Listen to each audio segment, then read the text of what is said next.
શહેરમાં ટેન્કર રાજના દ્રશ્યો જોવા મળ્યા. પાણીની મોટર બળી જતા 4 દિવસથી લોકો પાણી માટે પરેશાન. અમદાવાદના ગોતાના ચાણક્ય એપાર્ટમેન્ટમાં છેલ્લા 4 દિવસથી પાણીની ગંભીર સમસ્યા સર્જાઈ છે, કારણ કે સોસાયટીની મુખ્ય પાણીની મોટર બળી ગઈ છે.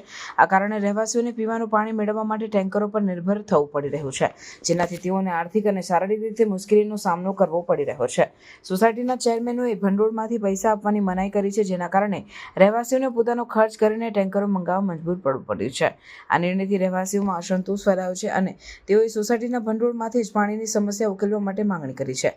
ચેરમેનોએ બેંકની ફિક્સ ડિપોઝિટ તોડ્યા વિના મોટર રિપેર કરવા માટે પૈસા ઉઘરાવવાની વાત કરી છે, પરંતુ આ પ્રક્રિયા ધીમી હોવાથી રહેવાસીઓએ તાત્કાલિક રાહત માટે ટેન્કરોનો સહારો લેવો પડી રહ્યો છે. આ સ્થિતિએ સોસાયટીના વહીવટમાં પારદર્શિતા અને જવાબદારીના અભાવના ઉજાગર કર્યા છે. આ ઘટના શહેરમાં પાણીની સુવિધાઓ અને સોસાયટીના વહીવટ અંગે ગંભીર પ્રશ્નો ઊભા કરે છે. રહેવાસીઓએ તાત્કાલિક અને લાંબા ગાળાના ઉકેલો માટે સ્થાનિક સત્તાવાળાઓ અને સોસાયટીના વહીવટદારોથી કાર્યવાહી કરવાની અપેક્ષા રાખી છે, જેથી આવનાર સમયમાં આવી સમસ્યાઓનો સામનો ન કરવો પડે.